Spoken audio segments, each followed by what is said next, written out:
She is like a curious baby, asking me all kinds of questions every day. If she could understand knowledge, I would be happy to explain, but, can you understand the pain of a human trying to teach a monkey countless languages? Jessica can't even understand basic human language. Before Reditus could finish speaking, Rohaxia, narrowing his eyes, couldn't help but smile. He said in a calm tone, "Don't let her hear these words, otherwise, you can imagine the consequences yourself. Have you seen the plan that David sent you?" "Ah, is that why you came? Your requirements are simple. If you don't care too much about the lack of various internal systems in the so-called auxiliary power armor, you don't even need to open a separate production line, because the modular approach is indeed worth a try. However, Primarch, what limits us now is not ideas and inspiration, but raw materials." Reditus, gradually entering the state, seemed to have left the terrifying Jessica behind. It said to Rohaxia with red light flickering in its eye sockets. "After leaving the original underground base, we need to independently supply any raw materials. Although David has also started to have the Empire Heavy Industries large cargo ships transport more materials, in order to be concealed, it is impossible to form a transportation route in a big way. The average depth of seabed minerals near the Twin Islands is about 300 or 400 meters. Adding the depth that needs to be excavated for mining, it is estimated that the overall depth is close to 500 meters, with a pressure of about 50 atmospheres, and this undoubtedly greatly increases the loss and excavation time of the automatic servo robots." "So, Reditus, what is your solution?" Rohaxia, widening his eyes slightly, stared at the servo skull in front of him and asked softly. Primarch, even though I am very annoyed by Jessica, I have to say that her pet is indeed extraordinary. The elemental power that cannot be explained by the principle can easily find more minerals. The seabed mining automatic servo robots only need to pick them up.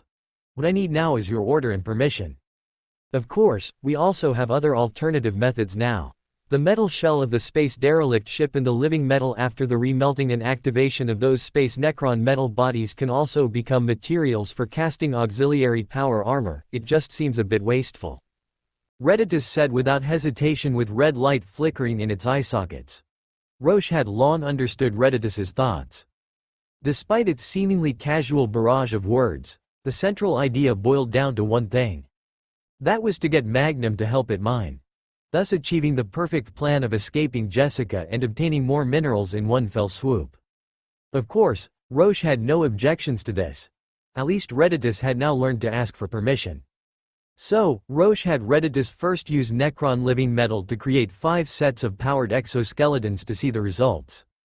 Afterward, he drove his own powered armor to find Jessica, who was guiding Magnum in excavating the space beneath the casting factory.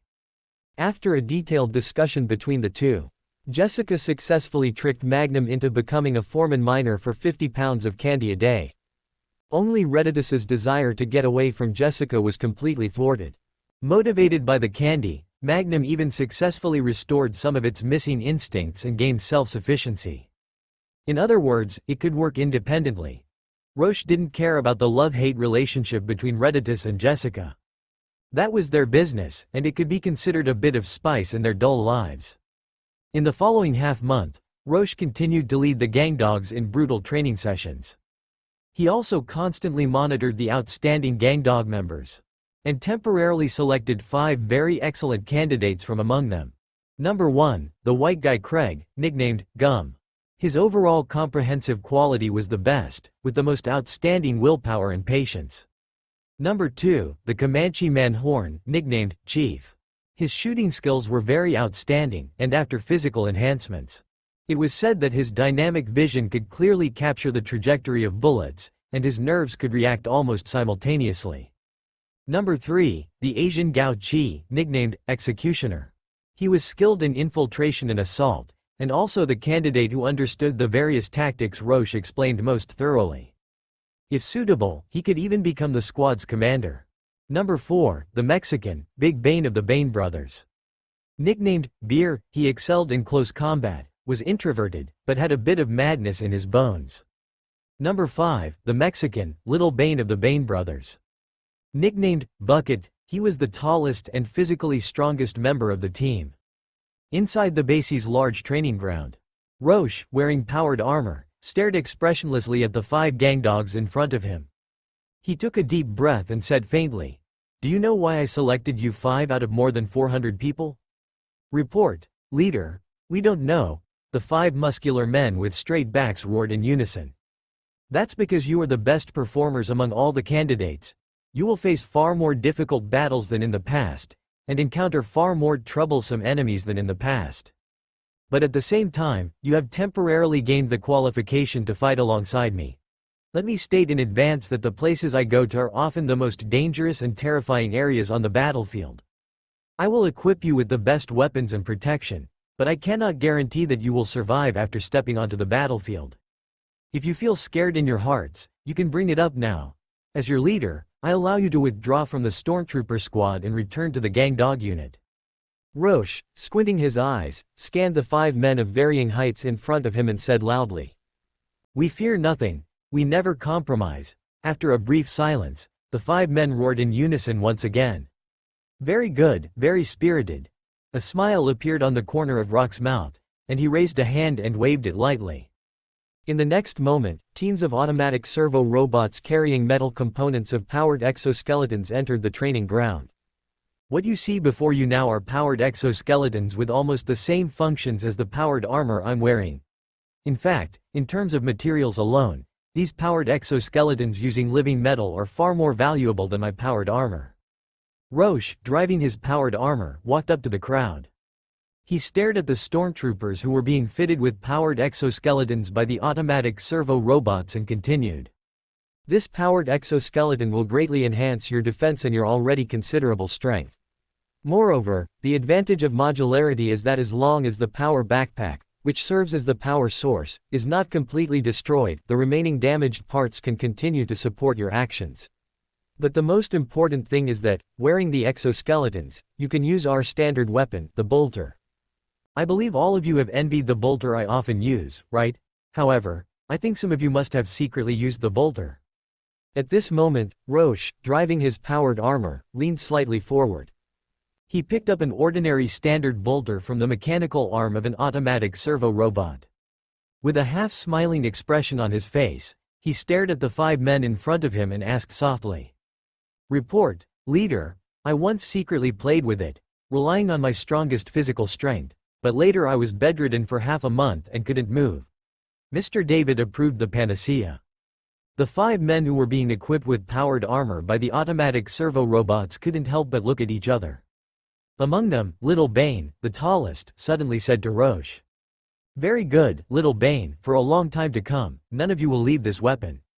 Roche smiled slightly. He suddenly raised the bolter in his palm and pulled the trigger fiercely at a thick shoulder plate that was close at hand. Boom! After the deafening roar of the bolter and the explosion of fire completely dissipated. On the thick shoulder plate covered with radial cracks, the originally broken ceramite shell gradually flowed and squirmed, eventually quickly healing. It seems that our tech priests are doing a good job in manufacturing, but don't be deceived by the scene in front of you. Living metal has a strong ability to restore itself, but it is not indestructible. In other words, excessive physical damage and magical damage, or even high temperatures, will temporarily render the living metal useless. At that time, there is actually no difference between wearing the powered armor and not wearing it. Therefore, before officially leading you on your first mission, your training goal is to familiarize yourselves with the powered armor and the bolter. As for the ultimate goal of the training, there is only one. That is me. You need to cooperate with each other, designate tactics, and carry out non-stop assassinations against me for 24 hours, whether it's ambush or strong attack. As long as I don't call a stop, this training won't end." Roche, whose expression gradually became solemn, casually threw down the ordinary standard bolter. He quickly drove his powered armor backward. Immediately afterward, Rock's footsteps activated several shadow steps in succession. In the blink of an eye, he completely disappeared from the sight of everyone. In the following period, everyone on Gemini Island could see a very strange scene. Luo Shaw, as the leader, walked, sat, and lay down normally, assisting Iron Man David in handling various affairs. A stormtrooper 5-man squad wearing silver auxiliary power armor would take the opportunity to launch an attack. However, during the first attack, because the shipboard AI Cortana did not receive Luo Sha's notification.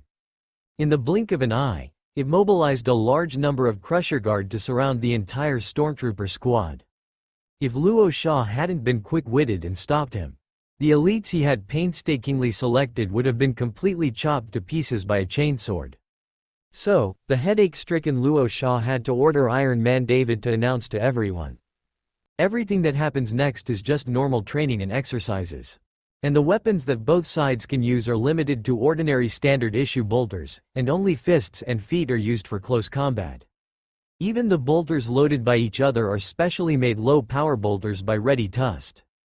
Afterwards, the Stormtrooper squad, still in shock, simply adjusted their mentality. The second attack against Luo Sha officially kicked off. At that time, Luo Sha was eating next to the metal round table. Iron Man David was handling the business of Imperial Heavy Industries on the side. Now, most of the affairs in the base are handed over to the shipboard AI for coordination, which can be regarded as a new attempt. Boom! After a precise bolter cut through the air and smashed the food in front of Luo Sha. The quick reacting him immediately activated the power armor to take evasive action.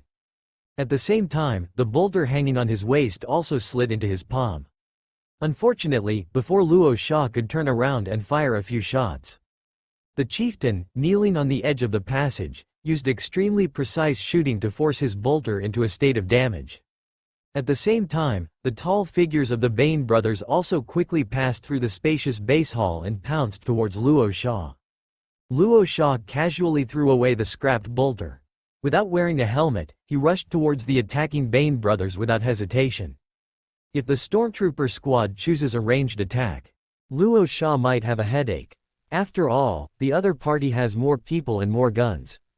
Even if the specially made low-power bolter is not very lethal, it is not something that a body of flesh and blood can resist. But when it comes to close combat, then the other party is completely overestimating themselves. Luo Sha's metal gauntlet, covered with a Dao steel shell, landed heavily on the metal helmet of one of them at a speed far exceeding the Bane brothers' attack. The tall figure that looked like Big Bane fell to the ground instantly and fell into a coma. Little Bane's powerful punch, wrapped in the sound of the wind, slammed towards Luo Sha's cheek.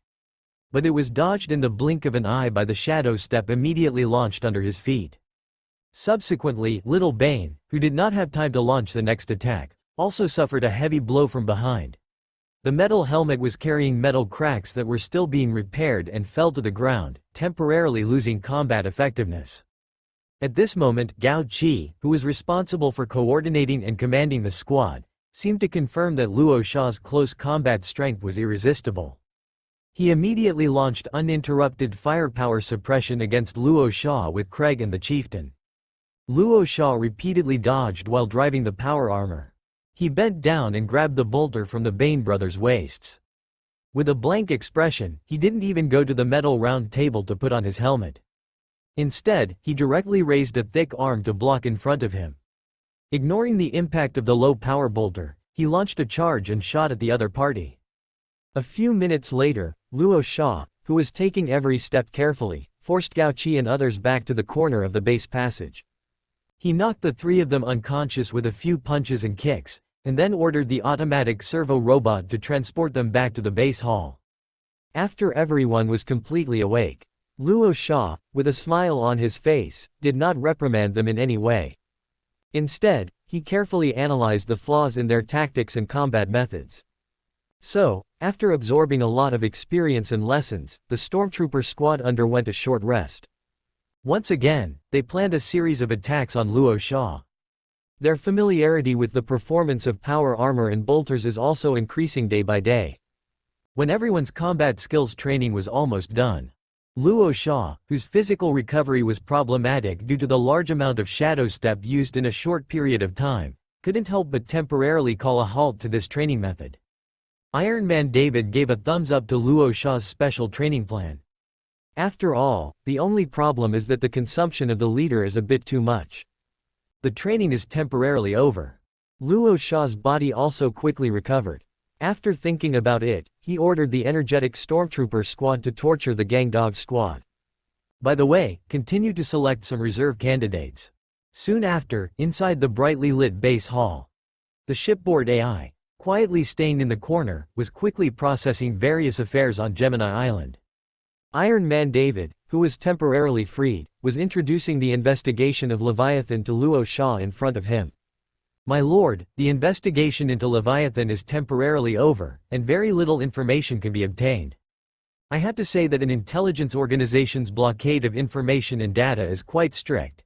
Even the gossip circulating on the internet is half true and half false. Ordinary organizations and forces have no way to start. Iron Man David, whose blue light flickered in his eyes, shook his metal head and continued. After my data screening and analysis and judgment, I can only determine that Leviathan's main sphere of influence is basically in the European continent, especially some small Eastern European countries which more or less have various aspects of interest involved with Leviathan. And unlike Hydra's fanfare and large number of people, Leviathan seems to prefer elite strategies. The most famous of these is their Zodiac. Perhaps you think that the 3 Zodiac that broke into the underground base in the past were too weak, but for other organizations or countries, Magnum, who only possesses the power of earth elements, is already a terrifying existence that is difficult to deal with. Sorry, my lord, I still can't find Leviathan's base lair. The only thing I can be sure of is the Zodiac, Leo, which is placed on the surface and specializes in exchanging benefits with small Eastern European countries. My lord, perhaps we need to use her to grasp more intelligence information about the Leviathan organization. Iron Man David's words made Luo Shah nodded subconsciously. Afterwards, he couldn't help but frown, sighed, and said, Tisk, if Magnum's mind hadn't degenerated, he would definitely know more inside information, so it wouldn't be so troublesome. Just at this moment, Luo Shah, who narrowed his eyes, took a deep breath. He looked at Iron Man David and asked lightly, David, what's the name of that Zodiac you identified? Leo, Mary Mac Paran. However, according to gossip circulating on the internet, she has another more resounding name. Titania, clack, clack, clack, accompanied by the slow opening of the heavy armor plate above the hangar. Snowflakes, like a celestial maiden scattering flowers, continuously fell towards the black Valkyrie below. Immediately after, the snowflakes that had not yet completely fallen were completely swept up by the roaring vector engine in the empty hangar. Thump, thump, thump, a series of heavy footsteps slowly came from the wide passage connecting the hangar. Soon after, R.O. Shaw, whose power armor's blue ceramic steel shell had been repainted black, led the stormtrooper squad, also clad in black auxiliary power armor, to the rear of the Valkyrie. Just then, R.O. Shaw, who was holding a metal helmet in his palm, suddenly stopped. He drove the power armor to turn the direction he was facing. His gaze, devoid of emotional fluctuations, stared at the stormtrooper squad in front of him, and he said in a serious tone, This is the first mission you are about to execute. Infiltrate, raid, and recover the target individual. If there are no unexpected circumstances, we need to maintain the target's survival, which is also the primary task of this operation. Remember, this is no longer a painless exercise, but a real battle. You are also not new recruits who have never set foot on the battlefield, so I won't say too much. Everyone, board the plane. The moment R.O. Shaw's voice fell, 5 stormtroopers clad in auxiliary power armor, equipped with bolters and chainswords, silently rushed into the interior of the cabin. R.O. Shaw, with an indifferent expression, also slowly put on his metal helmet, turned around and entered the dimly lit depths of the cabin. Buzz, buzz, buzz, after everyone was ready, accompanied by the roar of the vector engine. The black metal shell of the slowly rising Valkyrie gradually became transparent and invisible, and then quickly flew towards the gloomy sky above. Inside the cabin, the voice from Iron Man David also connected R.O. Shaw and the members of the Stormtrooper squad through the communication channel. My lord and squad members, our target location is in a small Eastern European country, Serbia. Titania is in a manor outside Belgrade, the capital. According to the information released by the Serbian government, she entered as a diplomat from a neighboring country, so she will receive special protection from the official Serbian army. Because it is too close to the capital, even if I shield the local communications and network, it will still cause subsequent troop movements in at most 40 minutes. Therefore, to avoid unnecessary trouble, the operation time is only 40 minutes. After listening to Iron Man David's intelligence, R.O. Shaw, wearing a metal helmet, nodded slightly. His gaze turned to the stormtrooper squad sitting across the cabin, and he said lightly, 40 minutes, I think the entire operation process is enough. If there are no special circumstances, we should also try not to cause more civilian casualties. But any enemy who launches an attack on you, there is no need to hold back, understand? Understood, leader. Afterwards, R.O. Shaw briefly assigned the specific responsibilities of the stormtrooper squad. Craig was responsible for helping Iron Man David stay behind at the Valkyrie. The chieftain was responsible for providing long-range sniper support. And he led Gao Chi and the Bane brothers to kidnap Titania. After all preparations were completed, R.O. Shaw slowly closed his eyes, resting his mind. Several hours later, the Valkyrie, having entered Serbian airspace, quickly switched the power mode to the arc reactor. The stealth form, coupled with the extremely low noise during flight, and Iron Man David's shielding ability. Surprisingly, it did not arouse any vigilance from the official forces. As time passed, when the Valkyrie arrived at the target location, the night sky gradually darkened, revealing a few stars. Iron Man David skillfully controlled the silent Valkyrie to descend into the depths of a forest not far from the manor. Buzz, buzz, buzz. Accompanied by the slow opening of the cabin door, an automatic machine bee specifically responsible for battlefield reconnaissance quietly flew out of the cabin. Under Iron Man David's careful control, it quickly flew towards the sky above the manor. At the same time, the corresponding reconnaissance data was also rapidly transmitted to the inside of R.O. Shaw and others' metal helmets. At this moment, inside the manor with a huge area, a grand banquet with bright lights and smooth movements had just begun. Countless dignitaries, dressed in exquisite clothes and beautiful attire, exchanged cups with each other. Smiling on the surface, but secretly wanting to squeeze more benefits and profits from each other. My lord, the number of personnel inside the manor is significantly higher than expected, and most importantly, there are high-level figures from Serbia also attending this banquet. In addition to the increased number of bodyguards, I believe that the previously estimated troop mobilization time will also be greatly compressed. However, the automatic machine bee has already found Titania, and her appearance data has also been sent to you. That blonde woman wearing a silver dress and with a very tall physique is our mission target. Iron Man David, whose blue light flickered in his eyes, shook his metal head slightly. While controlling the automatic machine bee responsible for reconnaissance above the manor, he said to R.O. Shaw, who was checking weapons and equipment, David, this is not your responsibility. Situations on the battlefield often change, which is not surprising. How much action time do you think we have left? Just then, R.O. Shaw, who was gripping a precision-made bolter in his palm, asked without turning his head. My lord, estimated action time is 20 minutes. That's enough, everyone act according to the plan. Gao Chi, Chieftain, and Bane brothers come with me. As soon as Iron Man David's voice fell, R.O. Shaw, wearing a metal helmet, led the fully armed crowd and rushed out of the cabin. A few minutes later, the crowd, trying to suppress the sound of their advance, slowly drove the power armor to arrive at the periphery of the manor. At this moment, the chieftain, holding a sniper-specific laser rifle in his palm, took the initiative to lead the team first. He needed to find a commanding height suitable for providing sniper support.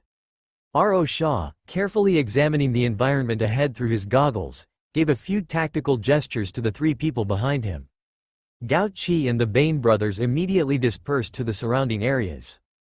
After the report that the chieftain and others had gradually taken their positions entered R.O. Shaw's ears, he took a deep breath and immediately said to Iron Man David through the communication channel, David, take action. As soon as R.O. Shaw's voice fell, the manor, which was originally brightly lit within the field of vision, was completely plunged into darkness. Waves of exclamations also spread outward from the crowd in the manor. And at the moment when a group of bodyguards responsible for protection work quickly ran towards the direction of important figures. The stormtrooper squad, led by R.O. Shaw, also vigorously drove the power armor and launched a lightning-fast raid in 3 directions. Heavy magnetic boots repeatedly stomped the ground, kicking up chunks of meticulously manicured, expensive turf. Accompanied by the buzzing of numerous electronic muscle bundles and servo mechanisms. Rorschach, clad in power armor, and the members of the stormtrooper squad rapidly stormed into the manor's interior. They sped towards Titania's location. At the same time, even though the manor's interior was plunged into a state of darkness, most of the bodyguards immediately switched on their tactical flashlights. Bright beams of light instantly pointed towards the source of the continuous loud noises.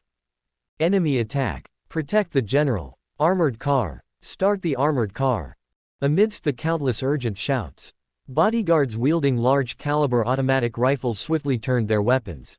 They unhesitatingly pulled the triggers at the towering figures about to burst into the banquet hall. Clang, clang, clang.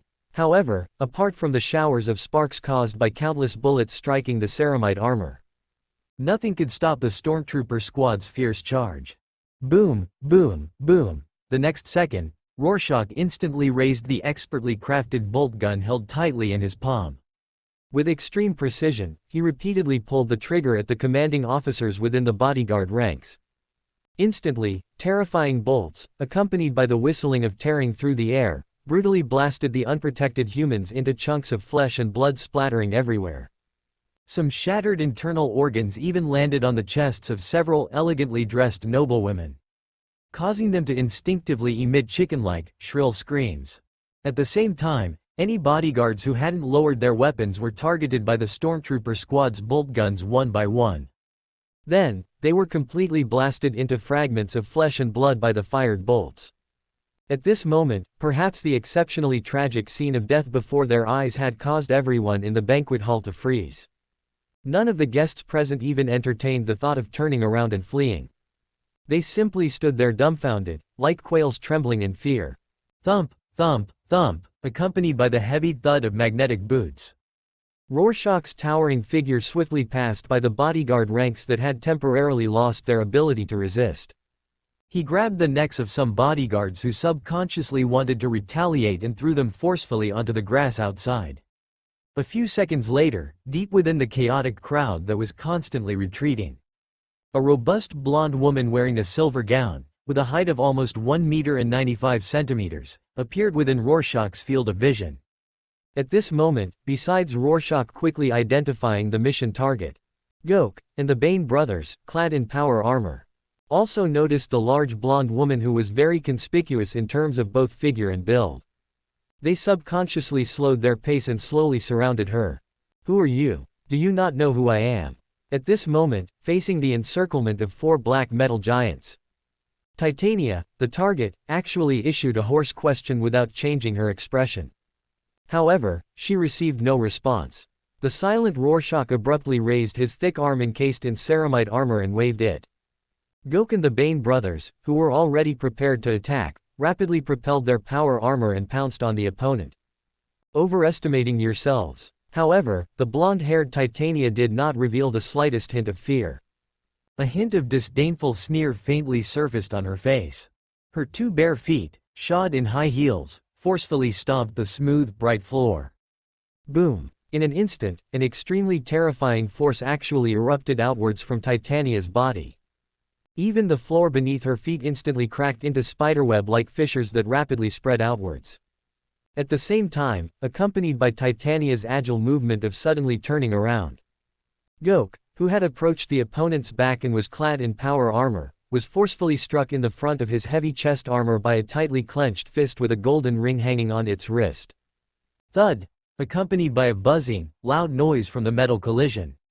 The extremely heavy power armor instantly flew backwards like a paper toy, only to land heavily after a dozen meters. Bucket. Restrict her body joints. Beer. Try to stun her. Rorschach, wearing a metal helmet, swiftly issued orders to the Bane brothers through the communication device.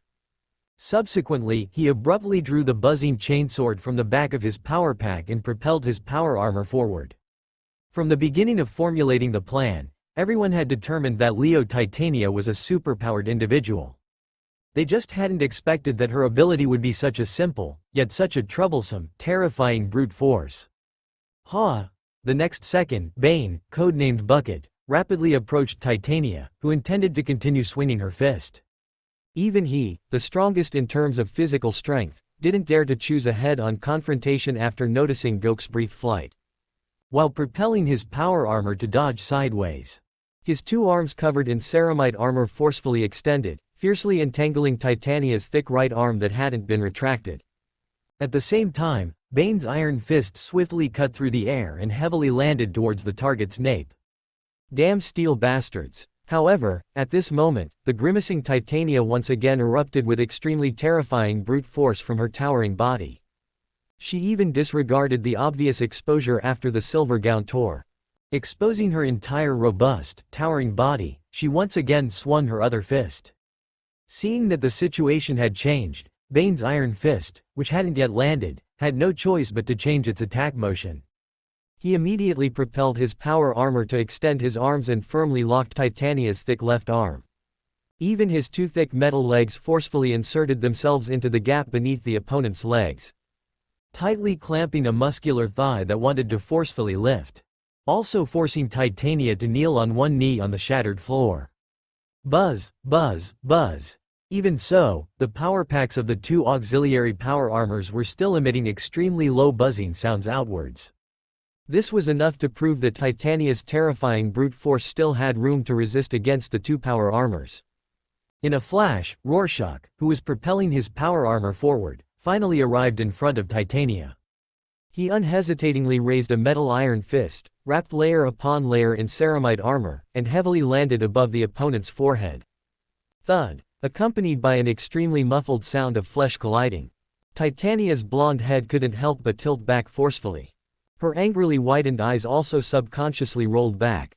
However, just as the opponent's consciousness was about to fall into a coma, the golden ring located on Titania's thick left arm actually rapidly stimulated streaks of purple light halo, resembling energy but actually mysterious code, shrouding her entire body.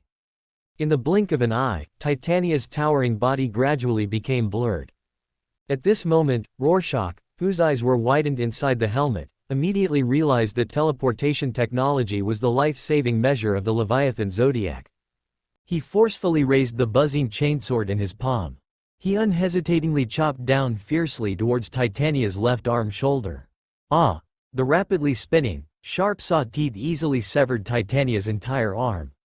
A large amount of scarlet blood sprayed outwards, splattering onto the stormtroopers and Rorschach's ceramite armor. The strong woman, dazed by the heavy blow, let out an extremely miserable wail before falling completely into a coma. At the same time, the purple halo that had enveloped Titania's entire body rapidly shrank. Only the thick arm with the golden ring on its wrist quickly disappeared from Rorschach's visor range. Thump! Only then did the great Bane, who had been struggling to restrain Titania's thick arm, crash to the ground due to the loss of support. The heavy power armor once again crushed the already broken, shattered floor. Before Rorschach, holding the dripping chainsword, could issue another order, the Bane brothers immediately knelt on one knee, quickly applying a tourniquet to the target's severed arm. Subsequently, they swiftly lifted Titania, who had fallen into a comatose state, and moved her away from the banquet hall. Rorschach, carrying the blood-dripping chainsword, quickly scanned the surrounding crowd through his visor, their faces frozen in terror, and then, activating his power armor, he turned and walked outside. Thump, thump, thump. Let me go. Just then, an old general with hair already turning gray, wearing a dark green military uniform, disregarded the desperate attempts of a group of bodyguards to stop him, staggered out of the crowd, and stood in front of Rorschach with his arms outstretched. Under the countless shifting beams of light, the old general's eyes widened, his face flushed red as he glared at the black metal giant who towered over him, and roared with incomparable fury. It's you outsiders again, relying on your technologically advanced weapons and equipment to barge into my country at will, wantonly slaughtering our people, and bombing the embassies of our friendly nations. We will never forget this blood debt. Even if I die, I will. Unfortunately, before the old general could finish speaking, the silent Rorschach suddenly raised a metal palm covered in ceramite armor and brought it down heavily on the old general. Ah! Don't have mercy. However, just as the surrounding people instinctively cried out in disorganized horror, thinking that the old general was about to become a pool of shattered flesh and blood, Rorschach's metal palm gradually slowed down. It only gently landed on the old general's shoulder, covered with the stars of a general, and patted it forcefully. Among everyone here, you are the most resolute and courageous human soldier, so I will not harm you, but, if you naively believe that the Leviathan's Zodiac is truly a generous and benevolent group, and choose to cooperate with them, then my suggestion is, for the sake of your country and people, you as a general should retire as soon as possible. The deep voice slowly echoed around through the metal helmet. At this moment, under the continuous illumination of numerous bright beams of light, the black metal giant in the eyes of some people no longer seemed so terrifying. Especially for those who opposed Leviathan's unauthorized intervention in national affairs. The black metal giant, representing evil, had instead become one of their few sources of assistance. The next second, Rorschach, retracting his metal palm, activated his power armor and slowly walked past the old general, whose legs were trembling and face was ashen. He strode towards the location where Gao Qi had crashed after being sent flying by Titania's punch not long ago. Huff. At this moment, Gao Qi, kneeling on one knee, was breathing so heavily that even his metal helmet couldn't block the sound. On the thick metal shell of his chest, a clearly visible, terrifying fist mark was deeply embedded in the interior of the power armor. Even the regenerative ability of the living metal seemed to have been partially affected. This was enough to prove how terrifying Titania's power was. I'm sorry, leader, I've embarrassed you. Seeing Rorschach quickly approaching him, Gao Qi, who was breathing heavily, quickly braced himself with the assisted power armor. He sent an apology full of guilt through the communication channel. The target's terrifying power is something even I can't withstand, let's withdraw from this place first. After confirming the physical condition of Stormtrooper Gao Qi, Rorschach subconsciously nodded in his metal helmet, without saying any harsh words. The two quickly activated their power armor and ran towards the direction where the Valkyrie was parked. Not long after, accompanied by another rapidly approaching sound of heavy footsteps, the chieftain, carrying a sniper laser rifle in his palm, also successfully joined the retreating team. Once everyone had successfully reached the Valkyrie and entered the interior of the cabin. Boom boom boom. The buzzing roar from the vector engine immediately reverberated around the forest, also sweeping up countless dead branches and fallen leaves. The Valkyrie, with its black metal shell gradually becoming invisible, rapidly ascended and entered the thick night sky, faintly shimmering with starlight. Only then did a series of armored vehicles belonging to the Serbian military appear on the horizon, forming a long, brightly lit procession. Inside the cabin, faintly echoing with the roar of the vector engine, Rorschach and Great Bane skillfully dislocated all the joints of the unconscious Titania, preventing her from suddenly waking up and attacking people. Immediately afterwards, Little Bane conveniently found a canvas to cover the target's exposed body. At this moment, Rorschach turned to look at Craig, who was helping Gao Qi check his injuries, and asked softly, "Craig, how are Gao Qi's injuries? Does he need panacea treatment?" Reporting, leader, the current estimated injury is a radial fracture of 6 ribs in his chest. Fortunately, the bone spurs did not pierce his internal organs, so there are no signs of internal bleeding. Relying on Gao Qi's physical recovery ability, coupled with a small amount of panacea regeneration potion, he can be completely healed. Craig said expressionlessly, without even looking up. After hearing Craig's reply, Rorschach, who had taken off his metal helmet, nodded slightly. He glanced back and forth at everyone inside the cabin and continued. Overall, this mission was quite successful. Everyone's performance was acceptable, especially Great Bane's improvisation was good. Otherwise the target's fierce resistance would have increased even more uncertainties. Gao Qi, who was injured, doesn't need to be too concerned about this little setback. Frankly speaking, even I, without putting on the Terminator armor, can't withstand this violent woman's terrifying fist. The fact that you're still alive is already something to be thankful for. At the same time, this incident has also reminded us that as the number of enemies and hostile organizations increases, the superpowers and technological levels they possess are also gradually rising. Therefore, we also need to establish a set of combat models to deal with superpowers or technological equipment. For example, the confinement equipment and capture methods that restrict living targets also need to be greatly improved. We can't rely on brute force or luck to gain a fluke victory every time. Continuous improvement and learning in various tactical aspects is the only magic weapon that allows us to continue fighting and achieve final victory. Everyone, did you hear that clearly? Understood. Leader. Several hours later. Deep within the Chamsa Island base. This was a simple renovated, but unused, open area. At this moment, under the dim light, automated servitors, protected by the Auspex guard, were carefully securing a robust woman, Titania, whose joints were almost entirely dislocated, to the metal floor with wrist-thick adamantite chains. Afterward, Rorschach, standing not far away, gently waved his hand. An automated servitor immediately injected several milliliters of Panacea Vitae into the woman's severed arm. CHH. In the blink of an eye, the wound, which had only undergone simple hemostasis, gradually sprouted a layer of wriggling flesh. However, it quickly stopped growing after healing the cross-section due to the limited dosage of the agent. Ha. At that moment, Titania, who had been tightly closing her eyes, suddenly opened them wide. She instinctively wanted to struggle to get up, but suddenly, she found that her limbs had basically lost all strength. She was even firmly bound to the metal floor by wrist-thick metal chains. A bunch of cowardly sissies. If you have the guts, release me and let's have a head-on fight. Titania strained to widen her bloodshot eyes. She rotated her only movable neck, scanning the surroundings, and roared with a hoarse voice. Dong dong dong. Rorschach, expressionless, drove his power armor forward slowly. He once again raised a hand and gently waved it. The next second, an Auspex guard's mechanical tentacle mercilessly supported Titania, who was lying on the metal floor, forcing her up. Titania, one of the Zodiac of Leviathan, the Leo specifically responsible for diplomatic affairs, my question is simple. I am very curious about the teleportation technology you control and would like you to enthusiastically share it.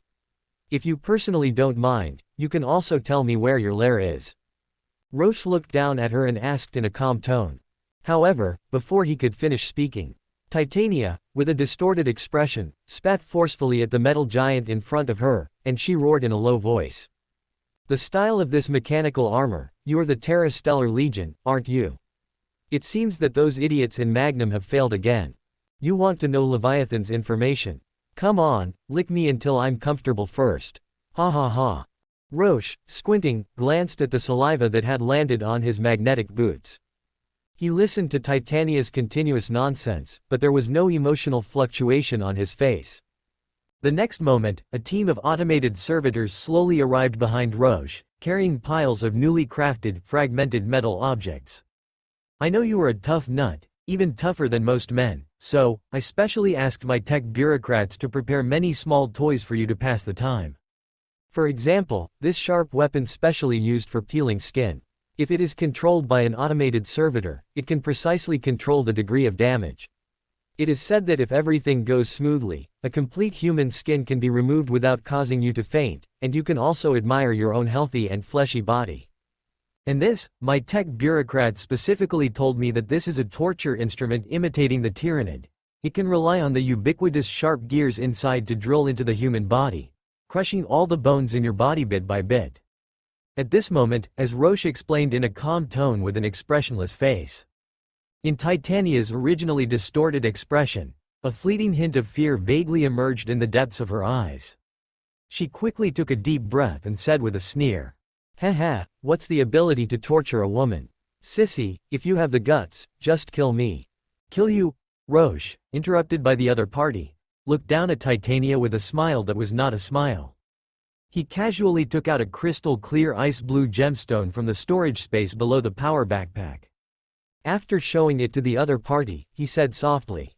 This thing is called Panacea, it is our unique treatment method. I believe you can judge from the name that the effect of this thing is indeed very strong. Yes, even if I tear your body apart bit by bit, as long as you have a breath left, it will be completely healed, enough for us to start the next round of warm-up exercises. You want to die? Tisk tisk tisk, it's very difficult. At this moment, Titania, whose facial muscles were constantly twitching, finally showed undisguised panic on her face. She stared intently at Rorschach, who was stepping forward. Subconsciously, a desperate wail burst out from the depths of her throat. No, an hour later. Rorschach, wiping the many splashes of blood from the ceramite shell, slowly left the dimly lit open area. At the same time, Iron Man David, with a slightly hunched metal spine, also happened to come to his vicinity. Roche raised his head and stared at Iron Man David, saying, Titania barely survived several procedures. She is indeed a respectable tough nut. However, she finally confessed. The teleportation technology controlled by Leviathan is highly confidential. The specific situation is only known to the leader, who is Gemini. However, according to the internal exchanges within the Zodiac, she guessed that it should be some kind of alien technology left on Earth. We need to go and explore which alien race it is ourselves. David, have you heard of a place called Latveria? I feel like it sounds familiar. I remember it's in the Balkans, adjacent to Serbia, right? According to Titania's confession, Leviathan spent nearly 20 years cultivating a family named Haran in this small country, completely subverting the ancient royal family that originally ruled the area. Now, that place can be considered Leviathan's country within a country. However, Titania also said that because the Haran family, protected by Leviathan, is stupid and violent, greedy and insatiable, there is already a rebel army in the area. This is also one of the reasons why she, as the Zodiac of Leviathan, needs to conduct diplomatic activities with neighboring countries, and perhaps it is also the reason why Leviathan urgently needs to win over other military organizations. Roche, squinting, told Iron Man David one by one. As soon as he finished speaking, he and Iron Man David subconsciously looked at each other. My lord, do you have any special thoughts on this matter? Iron Man David, whose eye sockets flickered with blue light, shook his metal head slightly. Even its mechanical voice seemed to have hidden meanings. David, don't tell me you don't want to try. Hearing Iron Man David's inquiry, Roche said to Iron Man David with a smile that was not a smile. His words also had hidden meanings. My lord, even practicing beforehand is a good thing. After all, governing a country may be difficult, but stealing a country is much simpler. Finally, Iron Man David, shaking his head, took the lead in breaking the riddle between the words. Luo Shaw and Iron Man David walked towards the base hall. As for Titania, who had suffered endless torment, Luo Shaw had no personal grudges against her. Iron Man David also didn't find that she had done anything too cruel. So, if Reductus fixed the brainwashing device, then Titania would be used by the team. After all, such a tough woman is rare, not to mention her terrifying power. But before that, let's temporarily detain her on Changzi Island for a while. After arriving at the base hall, Luo Shaw ordered Iron Man David to convene a round-table meeting again. The first to arrive was, of course, the noisy servo-skull Reductus. Following him was Jessica, walking Magnum as if walking a dog. Smiling, Jessica first greeted Luo Shaw and Iron Man David warmly. Then, she once again started a sarcastic argument with Reductus. Luo Shaw, automatically ignoring the noise in his ears, was too lazy to pay attention to these two guys. He turned his gaze. Looking at the giant screen on the metal wall of the base hall, he said lightly, Cortana, activate the big screen and connect me to the video communication from the Easting side. Please wait a moment, Lord Luo Shaw. Cortana, the steel caterpillar from the corner of the base, immediately responded to Luo Shaw's request.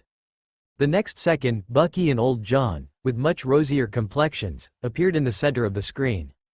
Long time no see, Captain. Ha ha ha, Luo Shaw kid, how are you? Luo Shaw, with a smile on his face, first stared at Bucky, whose mental state was even higher. Then, looking at Old John, who had completely shaved his head, he said jokingly, It seems that you guys have been having a good time recently. If I'm not mistaken, Mariko and Yuki are also nearby, right? Hearing Luo Shaw's teasing words, Old John's expression didn't change much. Instead, Bucky awkwardly turned the perspective of the communication device. At this moment, right in front of the two people, two figures, one large and one small, were completely revealed. Hello, Lord Luo Shaw. For the Emperor. Hello, Primarch of the Human Empire. Yuki, who bowed slightly, and Mariko, with a fanatical look in her eyes, greeted Luo Shaw across the screen. Luo Shaw's eyebrows twitched slightly. The focus of his gaze was mainly on Mariko. After all, it's not easy to hear the slogan of the Emperor from the mouth of a native. For the Emperor, after Luo Shaw nodded in response, he raised his hand to signal Reductus and Jessica nearby to remain silent. Then he continued to speak. Teacher Connors is at a critical juncture in his research mission, so he chose to voluntarily withdraw from this roundtable meeting. Therefore, we will discuss this agenda this time. There is only one main topic of the meeting, and that is about a small European country, Latvelia. David and I plan to support the rebels in the country, and at the same time destroy the Haran family who stole this country and the Leviathan forces behind them. If you have any ideas or suggestions, you can feel free to bring them up. As soon as Luo Shah's voice fell, Bucky on the opposite side of the screen lowered his head and pondered for a moment. He said to everyone with a serious expression, "Captain, I remember that the order David sent us before was to maintain a secret state, and at the same time try to develop the sphere of influence, right? If we choose to invade a small country now, will it attract the attention of more official forces and other organizations?" Hearing Bucky's question, Luo Shah nodded slightly. He took a deep breath and said, "That's right, so we will choose to support the local rebels. We will provide them with weapons and equipment, medical food, and if necessary, I will also lead the stormtrooper squad to carry out covert decapitation assassinations." However, the Mind Control Legion and the Gang Hounds will not appear on the battlefield. Everything on the front battlefield needs to be fought for by the rebels themselves. Only when they completely fail will I consider using more power to occupy Latvelia, but at that time we also need to weigh whether everything we pay for is worth it. At this moment, Bucky on the opposite side of the screen nodded. He subconsciously looked at Yuki and Mariko opposite him, and turned back to say, "Captain, if you need manpower for covert operations, Mariko's ninja troops can dispatch about 500 people.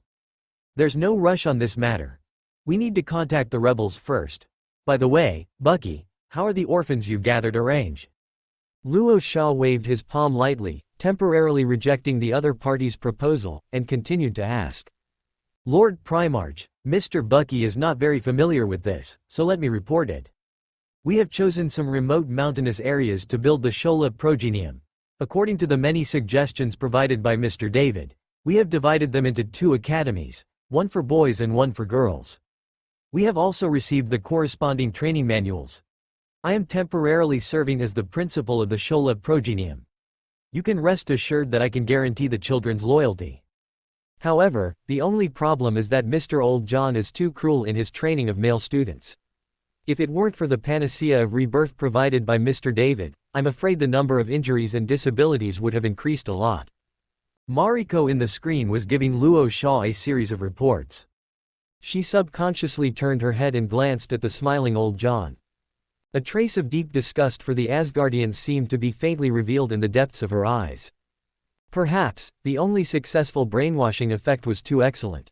Luo Shah, who keenly noticed this, immediately took a deep breath, and he said, "Mariko, letting Old John train berserkers is an order I personally issued. Asgard is also one of the few allies we humans have. This is a flexible change that must be made because of different regions. I hope you can adjust your mentality, understand? Mr. Old John, please forgive my offense. Lord Primarch, I will try my best to assist Mr. Old John in completing your order." Mariko, who heard Luo Shah's hint, instantly squeezed a smile on her face. She first apologized to Old John. Then he bowed to Luo Shah on the opposite side of the screen. Next, as the meeting progressed, everyone began to put forward their ideas. Even Jessica, who knew nothing about these things, enthusiastically participated. And Old John, who had followed the god King Odin to conquer the 9 realms. His invasion experience were the most abundant, and he also put forward some excellent suggestions. For example, supporting local forces requires grasping the degree to which they are treated. It doesn't need to be too good, but it can't be too harsh. There are even many ways to use the power of all parties to contain the supported forces after success. Therefore, Old John's knowledge also really broadened the horizons of Luo Shah and these young people. The round table meeting ended with Old John's hearty laughter. Everyone stood up and left. Just then, Rorschach singled out Redditus, who had just propelled himself into the air with his anti-gravity engine. The servo skull, its eye sockets flashing red, thought it had inadvertently made another mistake. It hurriedly approached Rorschach, saying in a fawning tone, "Respected Primarch, if you give me a little more time, I will successfully repair the Thunderhawk transport and the Rhino APC. After mastering the internal structure, Mass production will no longer be a problem. Reditus's words made Rorschach raise his eyebrows slightly. He stared at the servo skull in front of him with a half-smile, and said lightly, "I'm not concerned about these things, although you've done well. The battle with the psychic revealed some shortcomings in our operation. I'll discuss corresponding countermeasures with David. Reditus, I need you to solve technical problems, such as replicating War Dawn's blinding grenades, smoke grenades, and the most common fragmentation grenades, to increase the stormtroopers' combat options. Also, if possible, find a way to make easily portable adamantium handcuffs or similar restraining devices." Hearing Rorschach's order, Reditus, his eye sockets flashing red, seemed slightly stunned. He quickly came back to his senses and shouted excitedly, "Primarch, is that what you wanted? Then you've come to the right person. I already made a lot of small toys like blinding grenades and smoke grenades when I made the frost grenades. There are enough for you and your team to waste. Fragmentation grenades are even simpler. You don't even need a production line. Automatic servo robots can make them by hand. As for the adamantium handcuffs you mentioned, can't you just carry a Carnifex guard with you at all times? Their mechanical tentacles are a mobile prison." At that moment, Reditus's words made Rorschach lower his head and ponder for a moment. But he still asked the servo skull to make a few more adamantium handcuffs for future use. After all, not every operation allows for bringing a Carnifex guard. Once Reditus, powered by his anti-gravity engine, quickly left the base hall, Rorschach and Iron Man David, who had been waiting for a long time, began to study the various information about Latveria through the giant screen. Among them, they focused on finding the control points of the Resistance Army, as well as the development status that could be found on the internet. Buzzing, accompanied by the humming and whistling from the vector engine. Iron Man David's Valkyrie once again leapt into the gloomy sky. Inside the dimly lit cabin, Rorschach, who had not yet put on his metal helmet, said lightly to the stormtrooper squad sitting opposite him, "This mission is neither a raid nor an assassination. In a sense, bringing you along is to give our team some face. Our goal is to make first contact with the local resistance army. Remember, without our orders, do not kill ordinary enemies unless they actually endanger your life. Understood?" "Understood, leader," the stormtrooper squad answered without hesitation, their confident voices echoing inside the cabin. Rorschach, with a calm expression, nodded slightly.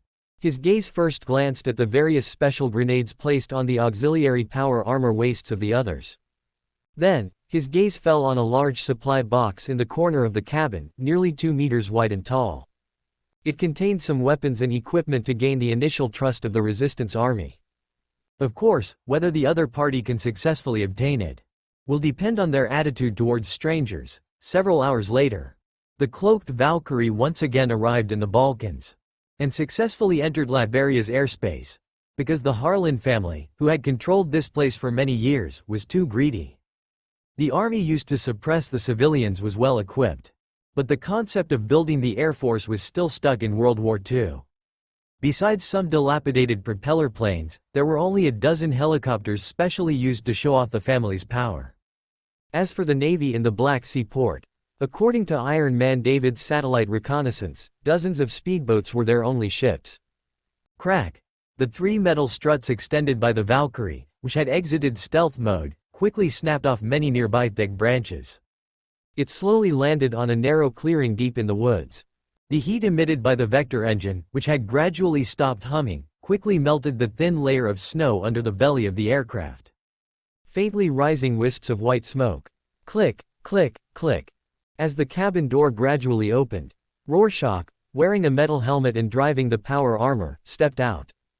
The black ceramite shell reflected slightly in the light. His 2 magnetic boots sank deeply into the cold ground covered with residual snow. He subconsciously raised his head. His gaze, through the eyepiece, stared at the pale sun in the gray sky, which seemed to constantly emit wisps of coldness, and could not help but sigh. What evil have Leviathan and the Harlan family they support committed to force a group of farmers and small citizens to go into the remote mountains and forests to fight guerrilla warfare?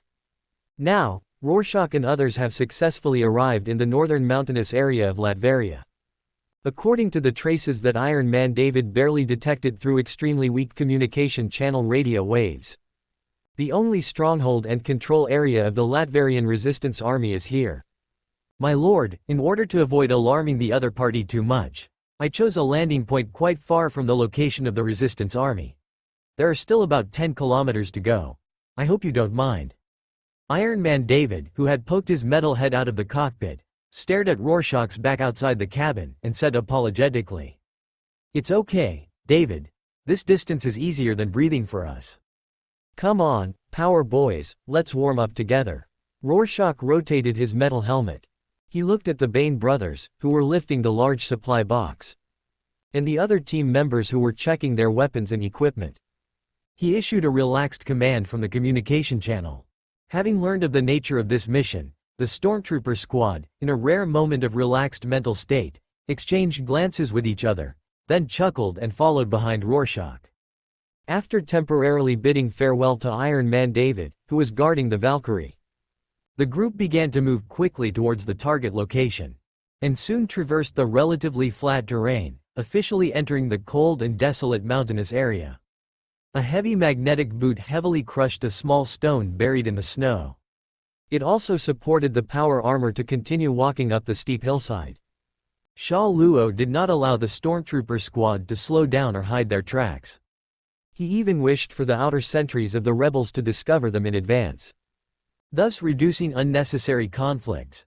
However, after the group advanced approximately 6 kilometers, nearing the rebel stronghold's range, Sha Luo's visor still showed no signs of any living people.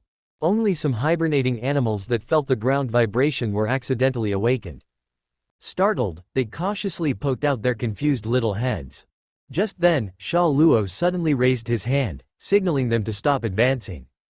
The stormtrooper squad following behind him immediately dispersed around. They relied on thick coniferous trees and large rocks to conceal their presence. The bolters tightly gripped in their hands were also ready to fire. Sha Luo used the communication device to inquire with Iron Man David. "David, are you sure the rebel stronghold is here? If they don't even have outer patrols, how are they fighting guerrilla warfare against Latvaria's official forces, relying on luck in the long term?" "My lord, if there are no unexpected circumstances, the rebel stronghold should be in this area." However, on the network, the rebels' most recent activity was also a month and a half ago, perhaps. Iron Man David's mechanical voice slowly transmitted to Sha Luo's ears. The unspoken words also caused Sha Luo to temporarily fall silent. It seemed that, as expected, something unexpected had happened. Otherwise, a group of rebels who had resisted the enemy for many years would not have such lax defenses around their stronghold. All stormtroopers, increase vigilance, form a defensive formation. Sha Luo, wearing a metal helmet, issued the order to the communication device without turning his head. "Gao Chi, Chieftain, infiltrate and scout ahead. If unnecessary, do not use bolters to alert the enemy." As soon as Sha Luo finished speaking, stormtroopers Gao Chi and Chieftain, who had quickly stowed their bolters, drew out large Katachan combat knives, comparable to machetes. The two men held the dim, unlit combat knives in a reverse grip. Carefully activating their power armor, they quietly moved towards the top of the steep hillside. At this time, Craig, who was usually taciturn, guarded near the Bane brothers with a bolter, preventing the large material boxes they carried from encountering any unexpected mishaps. 5 minutes later, Gao Chi's voice suddenly broke the silence of the communication channel, transmitting the scouted information to Sha Luo's ears. "Leader, I judge that the situation may not be what we expected. You'd better come and see for yourself." "Roger, stay alert." Sha Luo rotated his metal helmet slightly. After giving the 3 people behind him a gesture to advance, he unhesitatingly activated his power armor, running upwards as quietly as possible. Soon after, at the base of a coniferous tree located at the top of the hillside, Gao Chi and Chieftain, kneeling on one knee, were observing a small figure curled up. At this moment, seemingly hearing Sha Luo's approaching movement, Chieftain raised his metal helmet, saying concisely to Sha Luo who was striding forward, "Leader, we found an underage child. He still has a faint breath. He should have mistakenly eaten the poisonous roots of some plant, causing very serious food poisoning." Sha Luo, who had walked up to the front, nodded subconsciously. Through his visor, he looked down at the young child curled up at the base of the tree roots, wearing tattered and thin clothes. He immediately turned his head and shouted to the people behind him. "Craig, retrieve a dose of panacea powder," because the full panacea effect was too outstanding. Therefore, in addition to the whole panacea that each stormtrooper must carry, Sha Luo also had the automatic servo robot completely grind up the panacea, completely dividing it into small doses of 1 to 1000. For symptoms like food poisoning, 1,000th of the panacea was also an excessively extravagant treatment method. And this was originally one of the aid supplies that Sha Luo used to win over the rebels. Hearing Sha Luo's order, Craig reacted quickly. He immediately took out a bottle of panacea capsules from the storage space under his power backpack. Craig activated his power armor and quickly stepped forward. Gao Qi and Chieftain quickly gave him the necessary space for treatment. Kneeling on one knee, Craig carefully pried open the young child's mouth, which was covered in blue-green vomit, with his metal fingers, and gently poured in a capsule dose of panacea. At the same time, he also casually probed the young child's physical condition. Then, without turning his head, he reported to Sha Luo. "Boy, the age should be around 10 years old, but judging from the body's growth, he should be in a state of long-term malnutrition. If he is also a rebel, then excuse my presumption, leader, it is better for us to carry out the assassination and beheading missions ourselves. It is probably impossible to count on the rebels. Craig, focus on the matter at hand, let's see how it goes."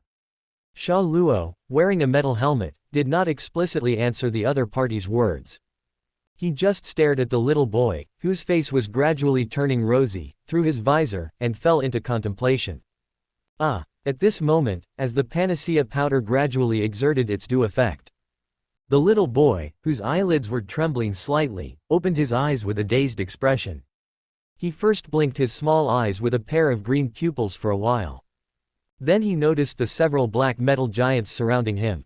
However, contrary to everyone's expectations, the little boy, who had just woken up, did not show the fear and panic that ordinary children would have in the face of unfamiliar scenes. His expression gradually became firm. He clumsily took out an old hand grenade with a metal shell polished brightly from his tattered clothes, and then tremblingly raised it in front of everyone. "Harkonnen dogs. Latveria's people will never compromise. I'm going to heaven to find my mother." The little boy's innocent childish voice with green pupils had just fallen, when one of Craig's metal palms quickly stretched forward. He easily snatched the old hand grenade from the other party's small palm. Craig weighed it slightly. Rotating his metal helmet, he whispered to Sha Luo, who had just bent down. "Leader, it's just a dummy grenade with the internal gunpowder extracted." Sha Luo nodded subconsciously. His gaze, through his visor, stared at the little boy who was slowly pouting his mouth, with tears accumulating in his eyes. He said, word by word, "First, we are not Harkonnen dogs. We fight for humanity. Second, you possess the highest quality that a human can obtain, and that is the courage to die heroically. For the sake of this courage, I am willing to help you chop off 100 enemy heads, so that you can pay tribute to your deceased mother. Third, as a little man who likes to blow himself up, hold back your tears and snot for me."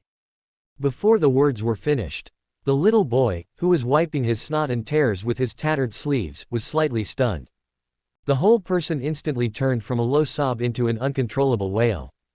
Subsequently, everyone present subconsciously focused their gazes on Sha Luo's tall back, silent and speechless. In the end, a headache-ridden roach managed to stop the child's crying with a chocolate energy bar he carried with him.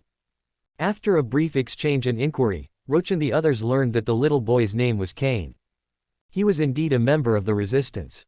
He usually specialized in delivering important information to the outside world that couldn't be transmitted via radio. The reason he had fainted here was that he was too hungry after going to the city to deliver a message. He had mistakenly eaten the winter food stored by hibernating animals, which caused the poisoning. Just as little Kane was happily chewing on the chocolate energy bar, Roach, taking advantage of the boy's lowered guard, began to cautiously probe for information.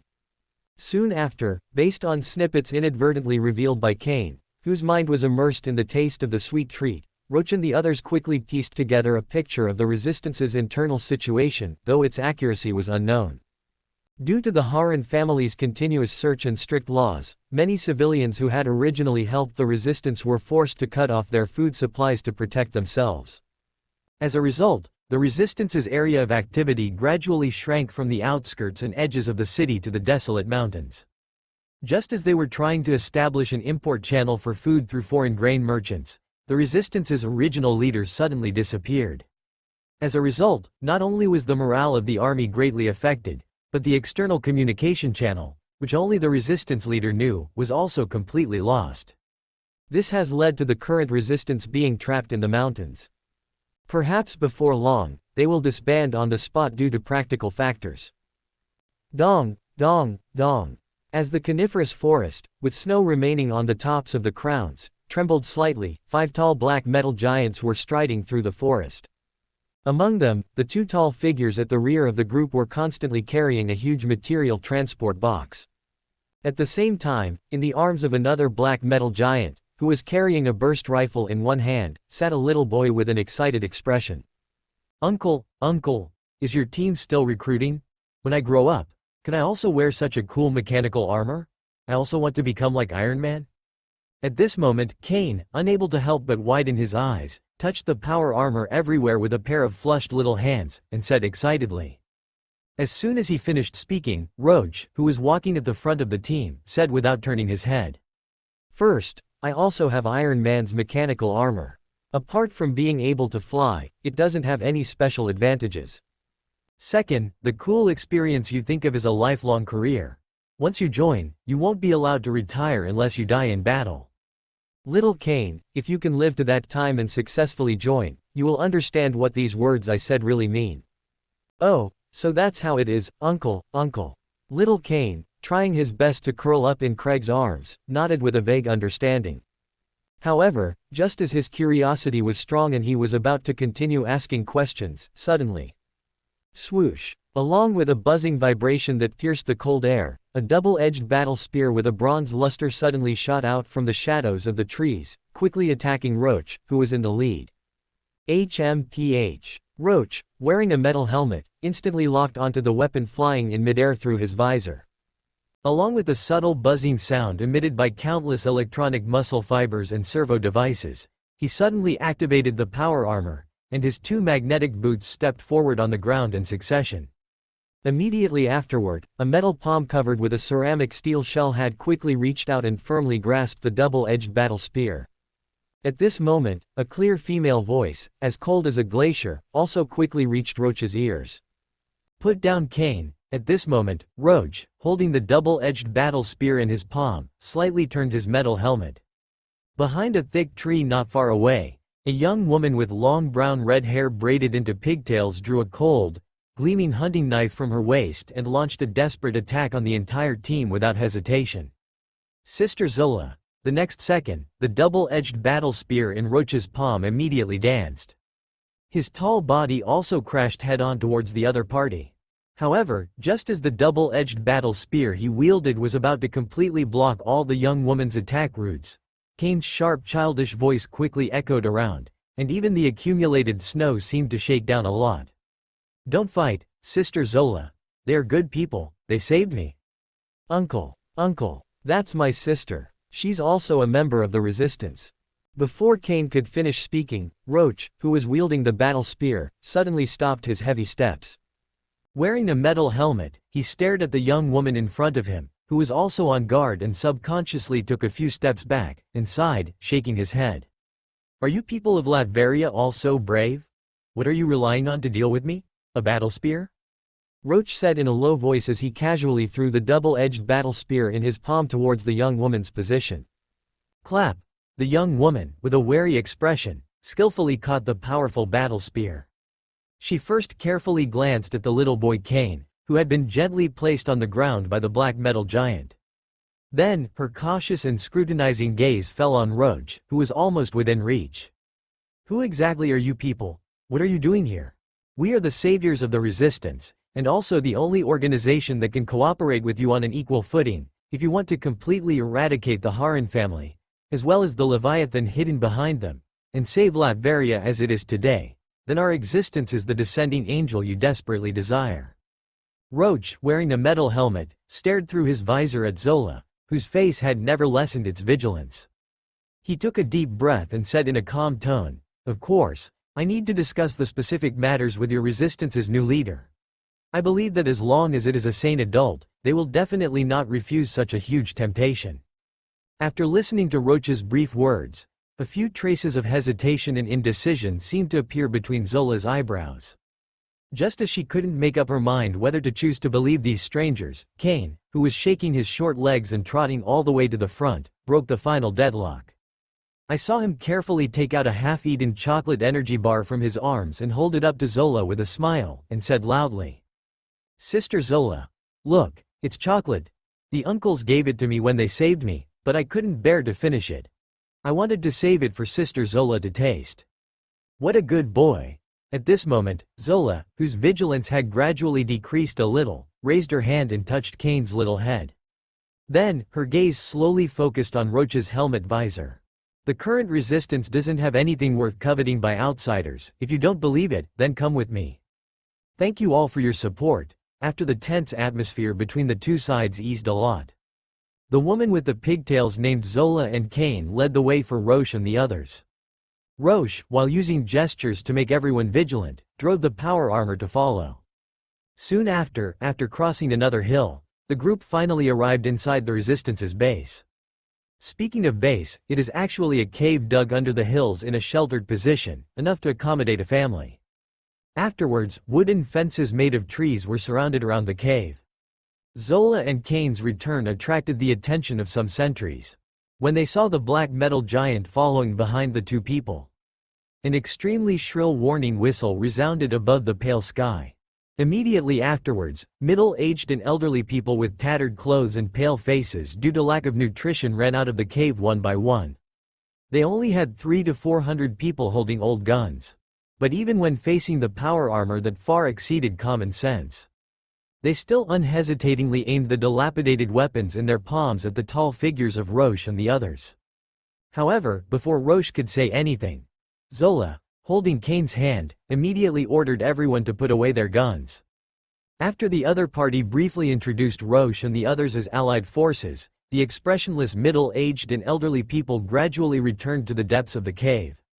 10 minutes later, inside a cave belonging to Zola, Roach, who slowly took off his metal helmet, stared at Zola, who was sitting opposite the burning fire and coaxing Kane to sleep, and was silent for a moment. It was not until he was sure that Kane was completely asleep that he asked in a low voice with a puzzled tone, "Are you the current leader of the Resistance? Are those middle-aged and elderly people the Resistance of Latveria? What exactly are you relying on to resist for so many years?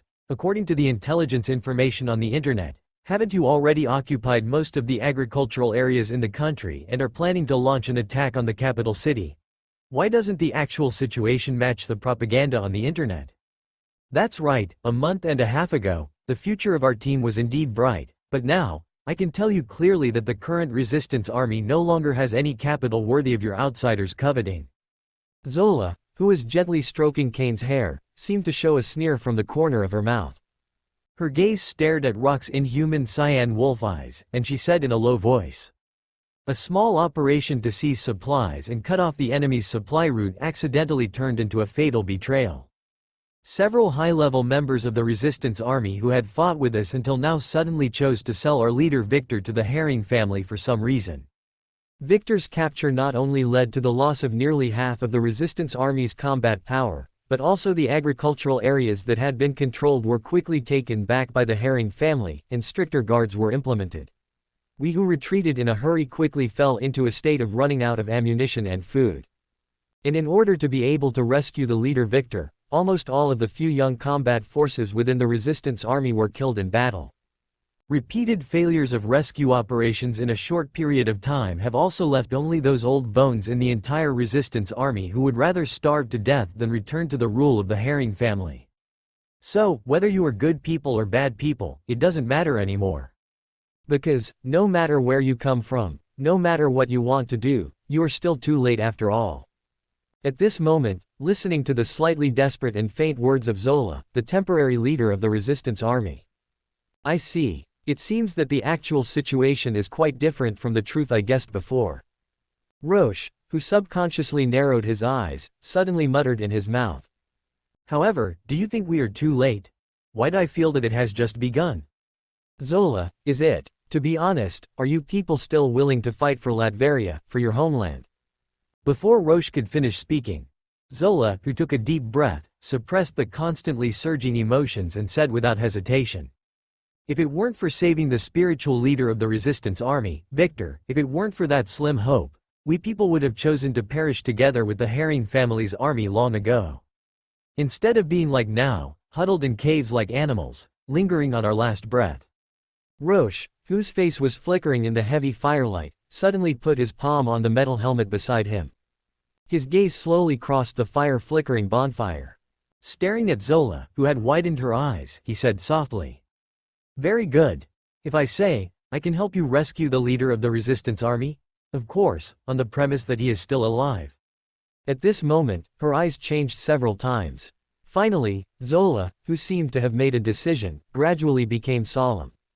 She asked Roche across the bonfire in a solemn tone. Then, what price does Latveria need to pay? Loyalty, loyalty to me personally, loyalty to humanity itself. It's that simple. Roche slowly drove the power armor and stood up. He took a step across the burning bonfire and looked down at Zola below. At this moment, Zola, whose eyes became firm, gently put down Cain, who was in a deep sleep. She with the pigtails also slowly got up from the ground. Without hesitation, she stretched out a rough hand with fingertips to Roche. Although I don't quite believe that your conditions are really that simple, we who only have cheap lives have nothing to be afraid of. After Rock's metal palm shook hands with the other party, Roche, who vaguely remembered something, suddenly asked Zola in front of him. What is the full name of your resistance leader? Victor von Doom. 10 kilometers away, the Valkyrie took off quickly. Iron Man David will drive the transport plane to the Gemini Island base to transport enough food and other supplies back. After the two sides reached the initial trust and agreement, these resistance forces, with only the old, weak, sick and disabled left, temporarily became Rock's men. At this moment, Rock's gaze was fixed on Craig, who was starting to use panacea capsules to treat some patients and wounded. And Zola, who was standing nearby, was responsible for maintaining the order of the team. Some murmurs that disappeared with the wind were vaguely squeezed out of his mouth. I said that Latveria sounds familiar. Why didn't I think of it as Dr. Doom's hometown before? But, is Doom, who has not yet become a complete Dr. Doom, so weak? Or has my existence changed something? If Dr. Doom exists, then his nemesis, Mr. Fantastic Reed and the Fantastic Four, also exist, but their reputation is not loud yet. Roche, who was slightly squinting his eyes, suddenly took a deep breath. The whole person seemed to fall into a state of contemplation. If I hadn't mastered the technology related to space navigation, or even a complete spaceship, I really wanted to stay away from Earth. But since I can't leave, then I might as well speed up the progress of the Astartes surgery. It should be time to strengthen this simulation, right? May the Emperor bless everything goes smoothly. Thank you for your support. The Marvel plot is long enough for now. It's time to write the simulation. Omegan. Today, we are all Alpharius, Part 1. Thud. Accompanied by a dull thumping sound. A male brown bear, weighing 700 pounds, was effortlessly unloaded from Lokesh's ceramite shoulder pad. Judging from the prey's wide-eyed and contorted death throes, it must have been dragged out of its hibernation den and beaten to death by him.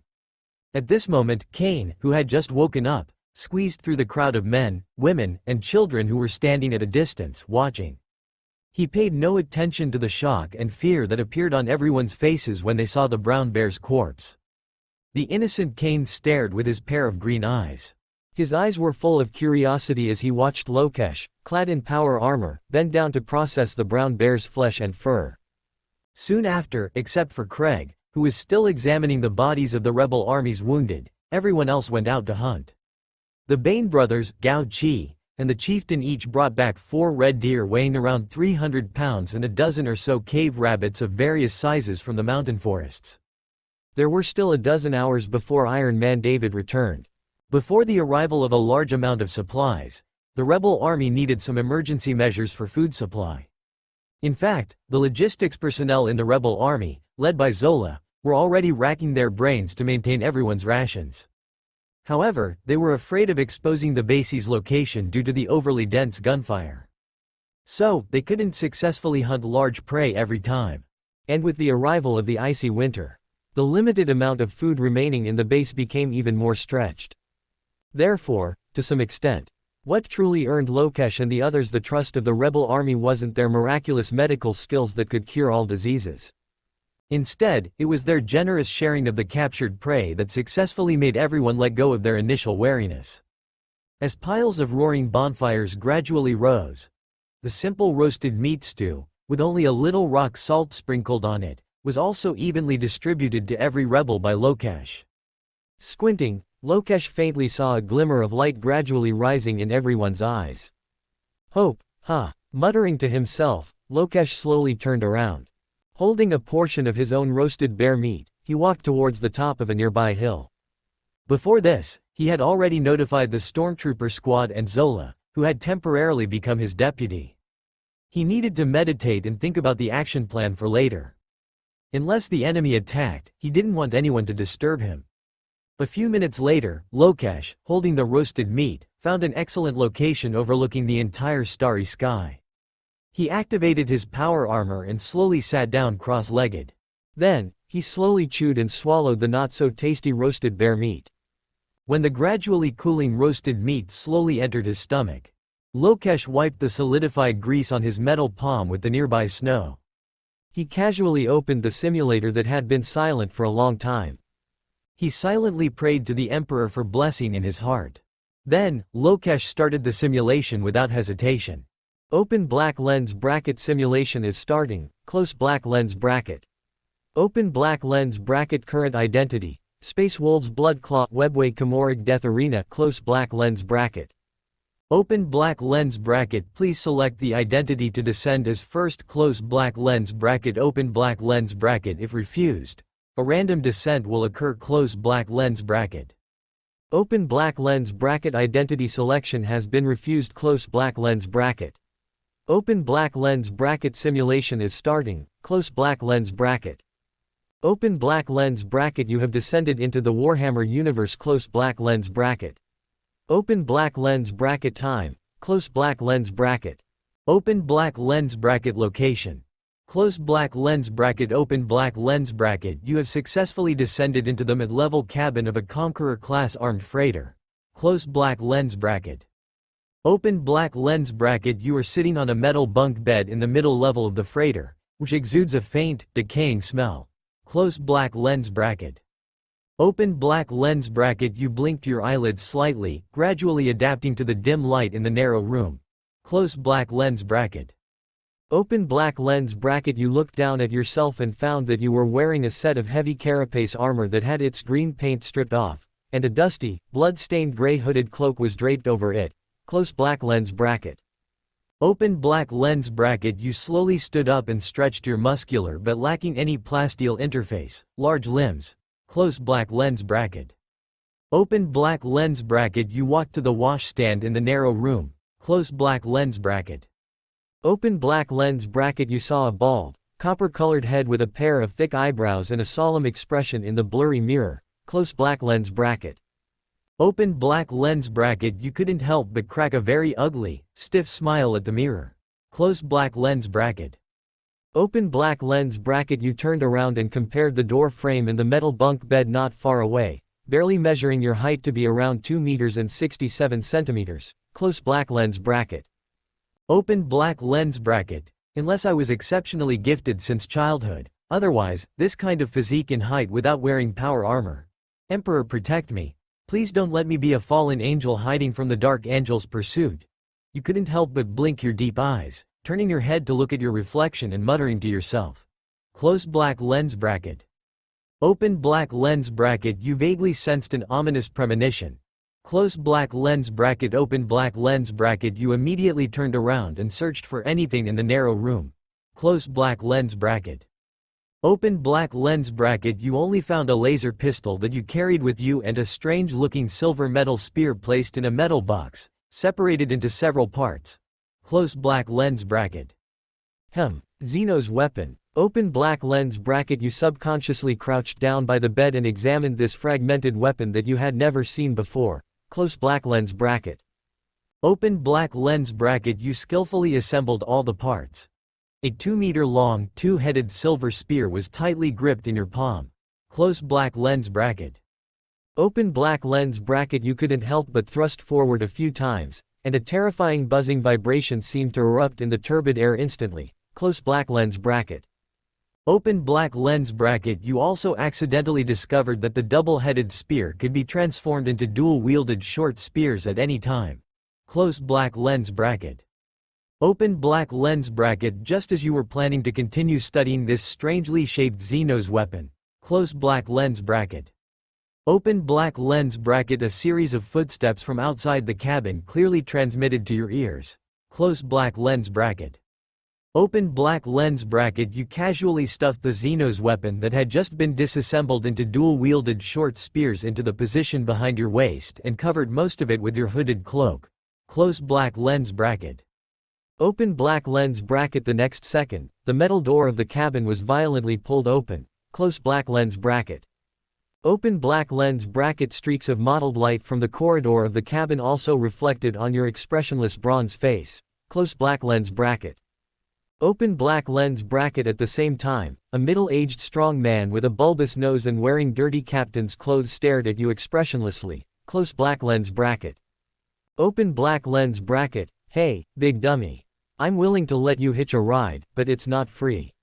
If you want to get food every day and a ticket for the next stop, get up and work for me. Close black lens bracket. Open black lens bracket. The middle-aged strong man occasionally spat out a few vulgar slang words between the ship's sailors while shouting loudly at you in a muffled voice. Close black lens bracket. Open black lens bracket. You subconsciously blinked your eyes a few times. Close black lens bracket. Open black lens bracket. You immediately analyzed the middle-aged strong man's specific identity through his words, actions, clothing, and accessories. Close black lens bracket. Open black lens bracket. A bosun or first mate under a rogue trader. Of course, it can't be ruled out that he is a rogue trader with unique tastes. Close black lens bracket. Open black lens bracket. You silently stood up and walked slowly to the middle-aged strong man's face. Close black lens bracket. Open black lens bracket. You slightly lowered your head and looked down at the middle-aged strong man, who was nearly a meter shorter than you, still without saying a word. Close black lens bracket. Open black lens bracket. As time passed, some fear from the instinct of the middle-aged strong man gradually appeared on his face, and even the bulbous nose on his face became more and more flushed. Close black lens bracket. Open black lens bracket. However, just as the other party's lips twitched slightly, seemingly intending to swallow the words he had just shouted back into his stomach. Close black lens bracket. Open black lens bracket. What kind of work? If it's killing people, that's another price. Close black lens bracket. Open black lens bracket. You subconsciously squeezed out a hideous smile on your solemn bronze face, which you thought was very gentle, but in reality, it looked very terrifying. Close black lens bracket. Open black lens bracket. Terra save me. Close black lens bracket. Open black lens bracket. The middle-aged strong man standing in front of you instantly rolled his eyes back and fell straight backward heavily. Close black lens bracket. Thank you all for your support. Alfarius is coming. Chapter 340. Hail Hydra, Omegan. Today, we are all Alpha Legion. 2. Open black lens bracket. You expressionlessly support the middle-aged strongman, whose legs have gone weak, and slowly walk towards the end of the ship's corridor. Close black lens bracket.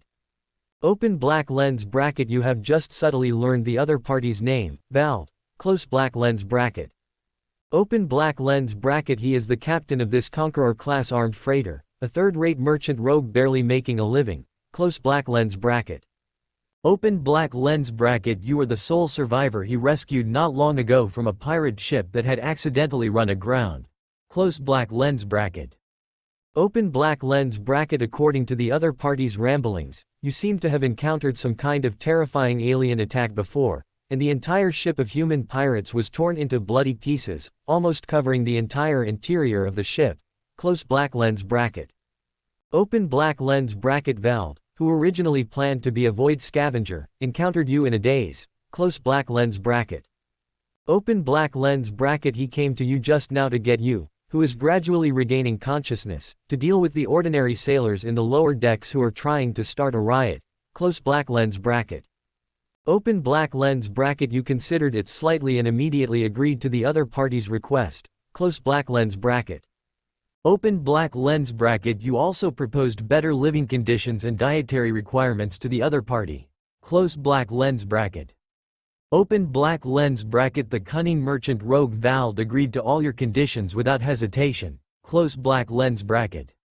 Open black lens bracket. You stared deeply at the other party, close black lens bracket. Open black lens bracket. You smiled faintly and turned to walk towards the lower decks, close black lens bracket.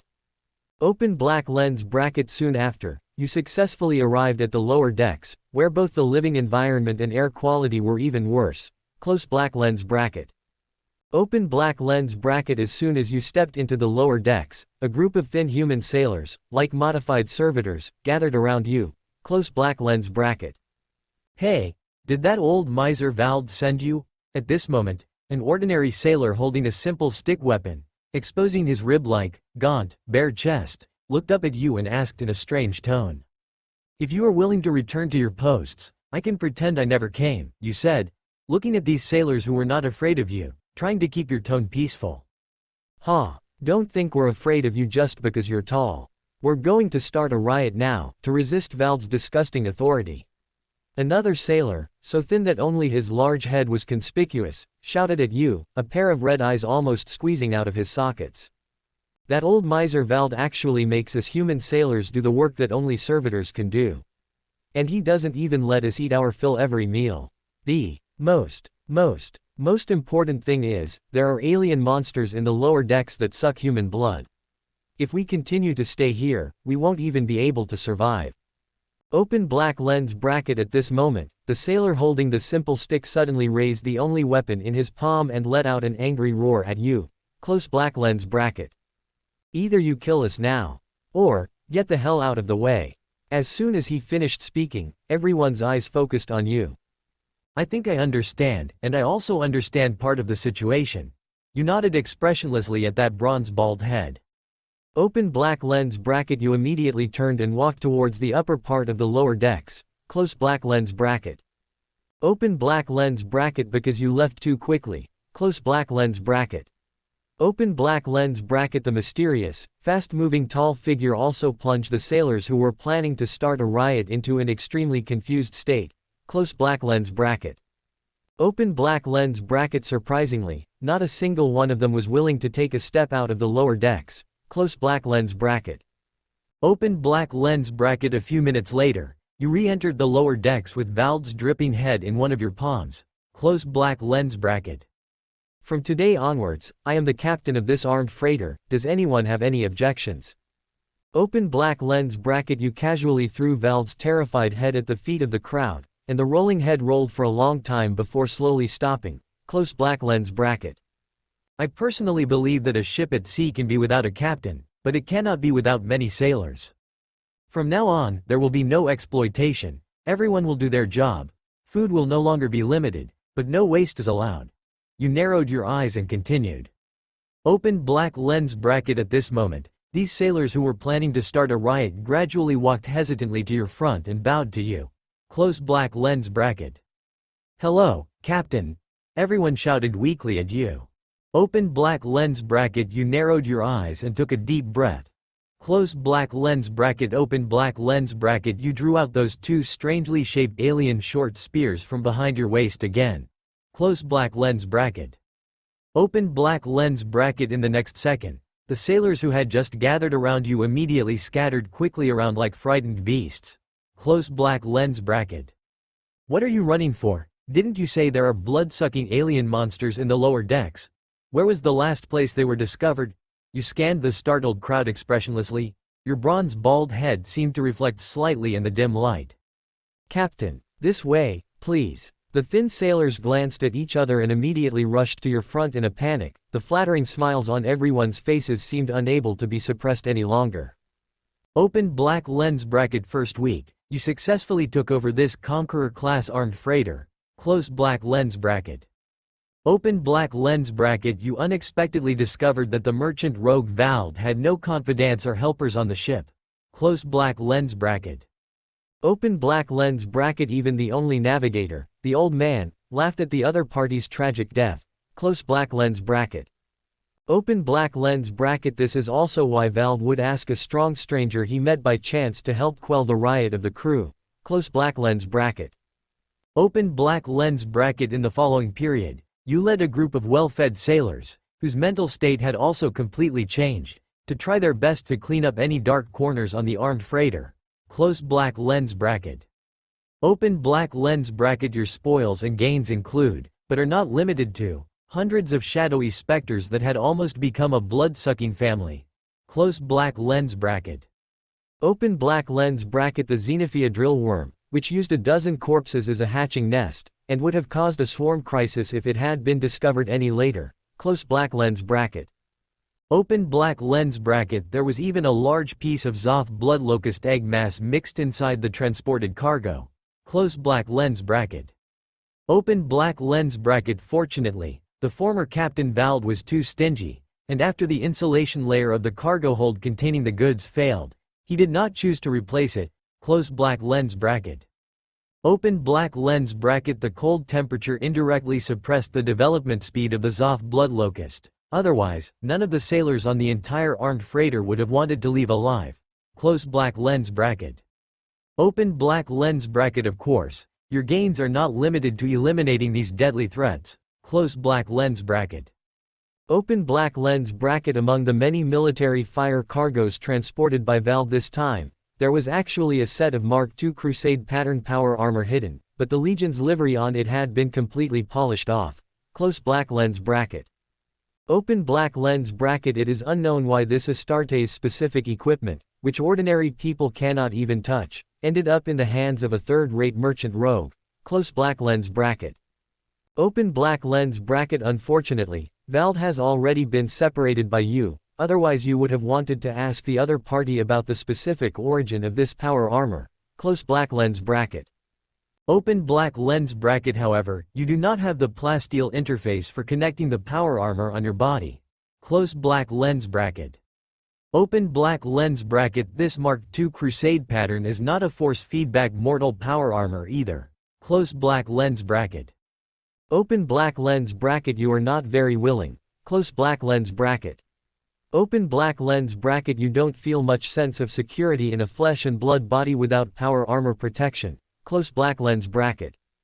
Open black lens bracket. With the hard work and help of some trusted sailors, you forcibly put on this Crusade pattern power armor. Close black lens bracket. Open black lens bracket. You were surprised to find that your strength and physical fitness can completely withstand the consumption of this extra weight. Close black lens bracket.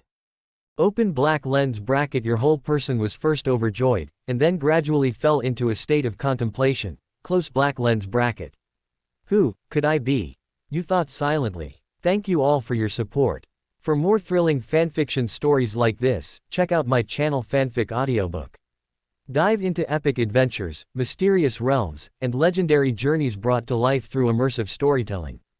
Don't forget to like, share, and subscribe for more amazing audiobooks.